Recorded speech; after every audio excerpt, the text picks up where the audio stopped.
Good morning, everybody. Nihao, konnichiwa. So my name is Denis Pottier. I'm head of purchasing quality insurance for Safran aircraft engines.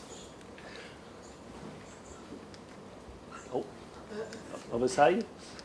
Oh, this is the right.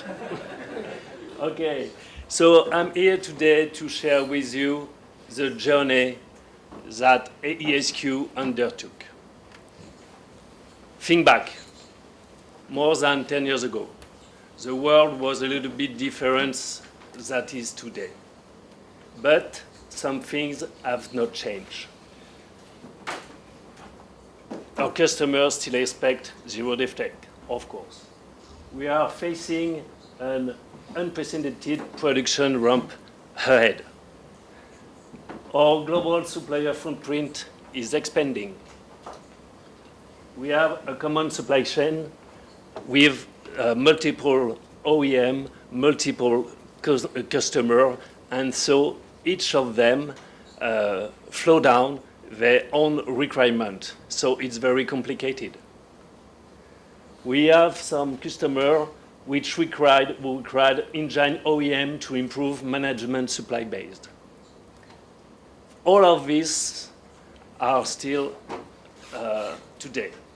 So AESQ was formed from a group of OEM and some manufacturers to collaborate and to address this key challenge. How did we do that? This slide is a picture of two periods. On the left, a period 2013, on the right, a period 2023-2024. I'm going to start on the left side of that slide. If you look to the requirement flew down in 2013, we have requirement from regulator, we have requirement from our customer, and we have requirement from industry, as NatCap, AIQG, ISO. All of these requirements have been flowed down to OEM and general manufacturer. And so, therefore, we flew down all these requirements to our supplier. If you look across, you can see that in 2013, Rolls-Royce has a Sabre, GE has S1000, Pratt & Whitney has AESQ, and Safran, my company, has SAFE. All of these documents follow the requirement that we have seen before.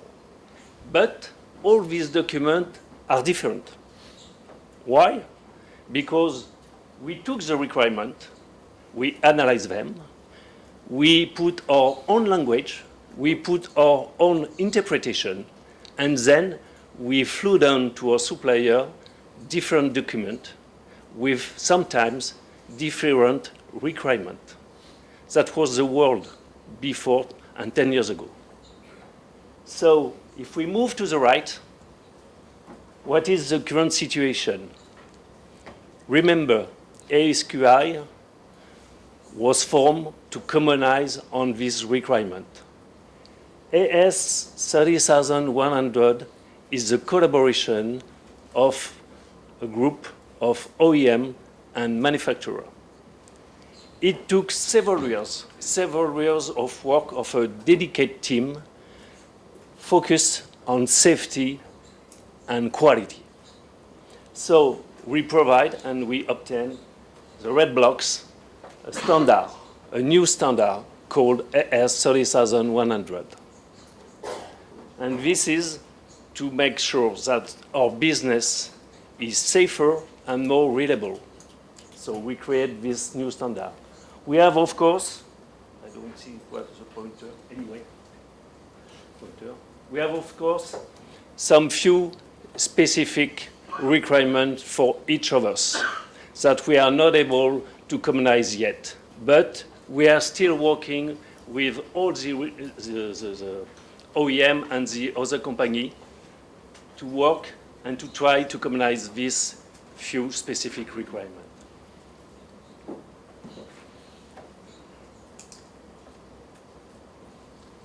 We also did this, a vision, AESQ vision. What is a vision?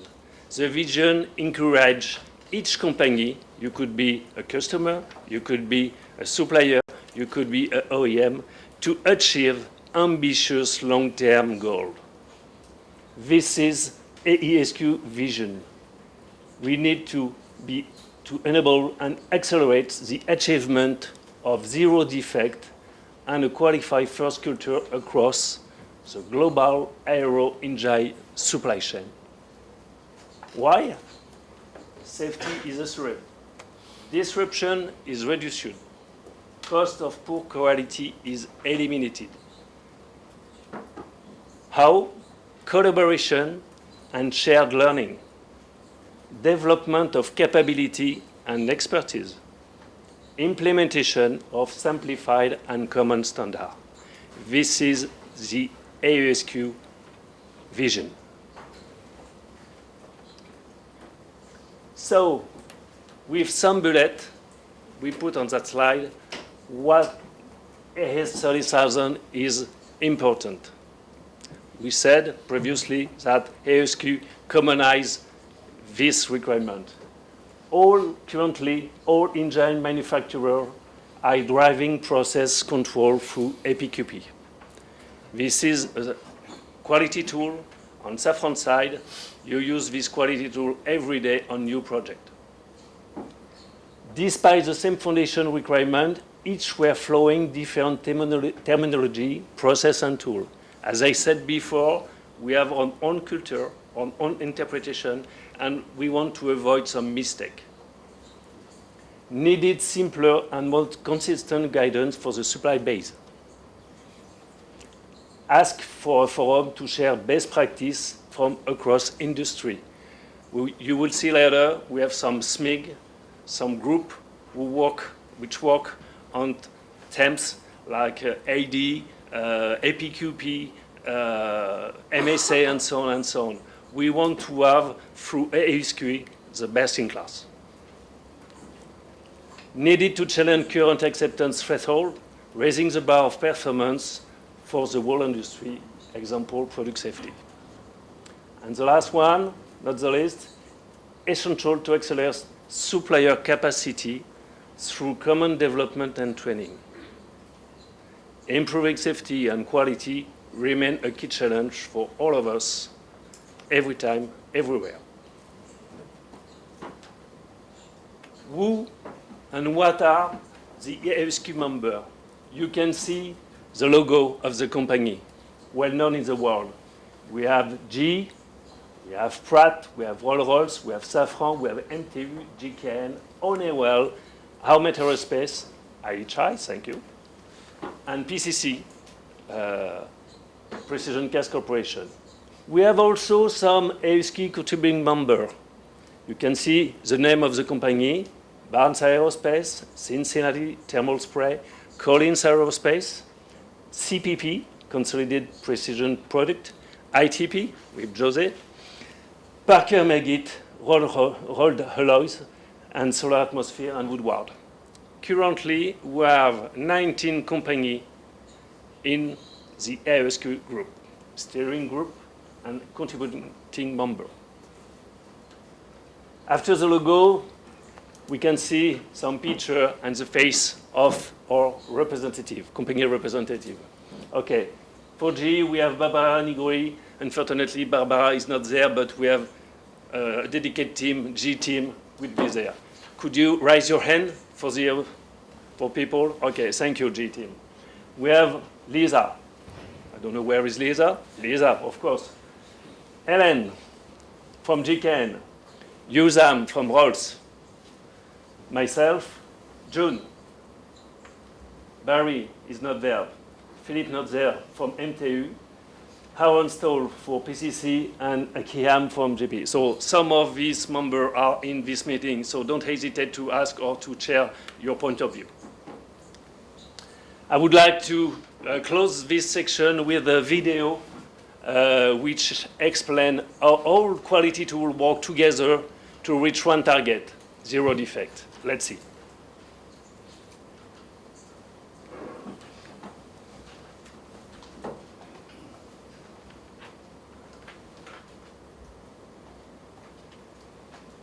Today, more than 3 billion passengers travel by air every year, and this is set to double over the next 20 years. These air passengers trust us with their lives. Naturally, our customers expect us to deliver defect-free products and services every single time. After all, that's our promise. But how do we guarantee zero defects when we know that inspection can never be 100% effective at sorting the good from the bad? The answer is to avoid producing defects in the first place. To this end, defect prevention activities are built into our advanced product quality planning and process control requirements as an end-to-end process, with each step being integral to defect-free production. Here's how it works. Firstly, we have product quality planning. This is where the design team works directly with the customer to understand what the product needs to do. From this, a product design can be created. Cross-functional teams then carry out design risk analysis to ensure that potential design risks are identified, understood, and mitigated. There are a number of ways this might be carried out. For example, by using a design failure mode and effects analysis tool.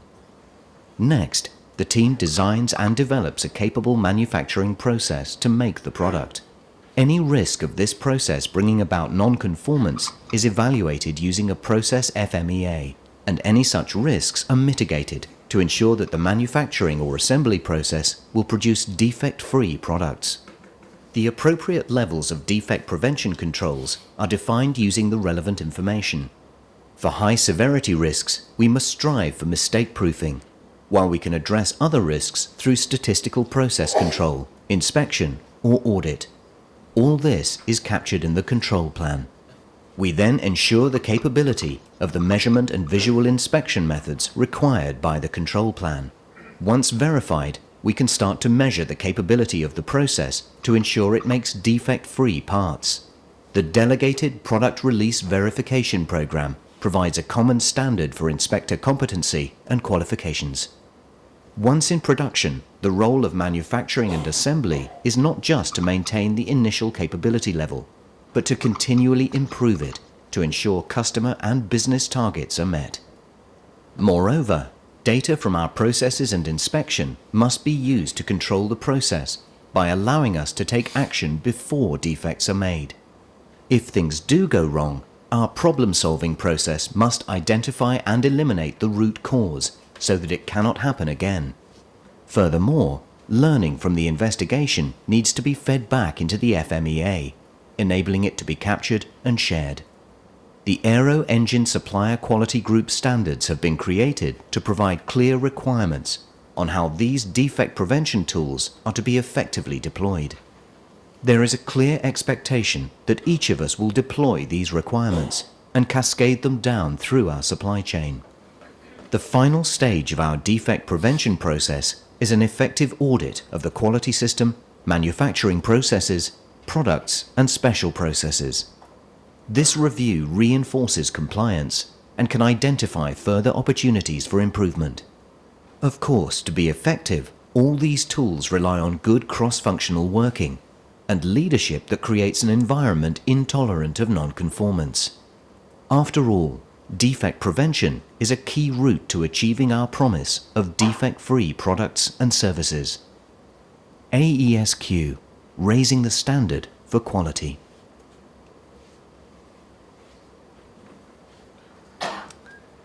So this video and lots of other information are available on the AESQ website. So I will recommend you to look again this video with your team and to get their feedback about that. Thank you for your attention. Arigato.